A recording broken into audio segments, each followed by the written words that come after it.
I'm Samantha Swindler. Freelance reporter Michael Alberti and I spent the night in one of Oregon's supposedly haunted houses, an 1879 home that's now the admissions office at Pacific University in Forest Grove. We tried to find evidence of Vera, the alleged soul that frequents the building's attic. We're going to wander from top to bottom of the house, and we're going to use a electromagnetic pulse detector. We're going to go into the basement where there's been some weird things that have happened.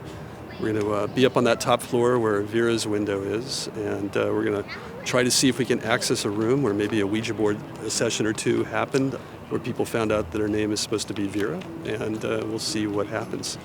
This building started out its life as a house for our first president, Sidney Harper Marsh. Unfortunately, he died in 1879 of tuberculosis, right before this house could be finished, and so he never moved into it, but his wife did. She lived in the house until her death in 1910, and it was sold to Pacific University in 1944. The building was used as a dorm, I think, for women. Then it was used as a fraternity, and then it was used for music.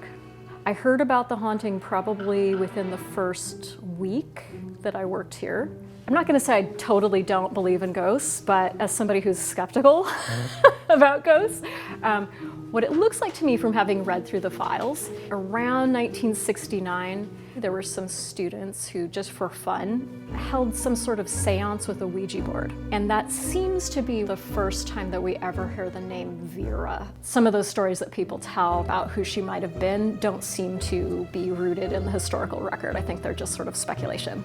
I was here July 7th, 1993, when I first experienced Vera. And I was in the office across the way, putting my office together. And I got this really cold up my neck, and somebody's watching me, and I turned around. There was nobody there. And the door started closing. My back was to the door, and the door started closing. And I whipped around, had that same feeling, nothing. And I had, it was like a Disney Minnie Mouse cap that I just had propped up in the wall. And it had been sitting there for like months. And then I guess it moved.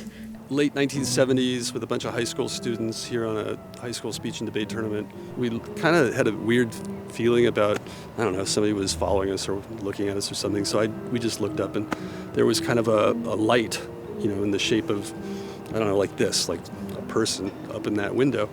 And it was pretty weird, and then we looked back, as we walked away, we looked back up and it was gone. And we had paranormal psychologists that came in, and they told us that there are two spirits. Quote unquote, Vera's a very strong, good spirit, so she keeps other spirits out of the building. And there's a poltergeist. There's a little door right back there. It's padlocked now, but they would come in at night and go in there and Ouija board with Vera. Security locked it. It's been locked for I don't know how long. We moved some boxes to get a closer look at the locked room. Oh, it's not locked. It's not locked? It's not locked. He did not tell me don't go in there. He just said that door has been locked for public safety.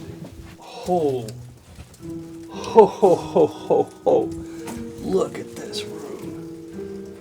Oh my goodness.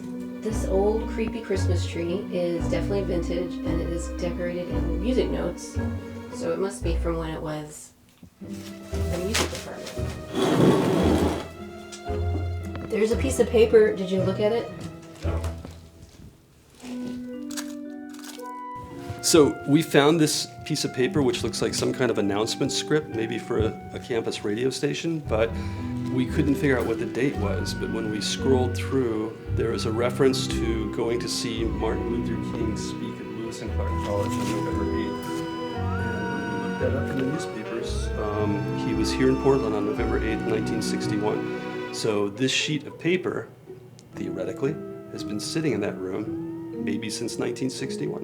Who knows? We used our EMF meter in an office corner known to sometimes have an odor isolated to a very small area and attributed to Vera. There's nothing electronic there. There's an outlet, nothing's plugged into it, and I checked behind the bookcase. Paranormal researchers believe spirits can manipulate or emit electromagnetic fields.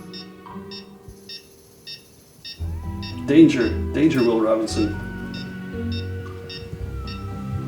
We tried a few other ways to reach Vera. We heard she sometimes turns off the radio if she doesn't like the music. We tried to communicate via Ouija board. Nothing. We did hear a few strange creaks and scratches, which I didn't manage to get on tape. We set up a trail cam near Vera's window in the attic, which mostly just captured us walking around. But twice it went off when we weren't upstairs, at 8:40 p.m. and 11:43 p.m. The footage showed nothing moving.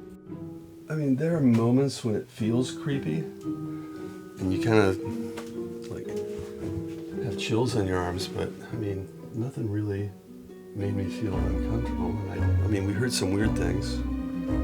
Hot spots with those electromagnetic pulse things, and I can't explain the trail cam. But on the whole, totally underwhelmed.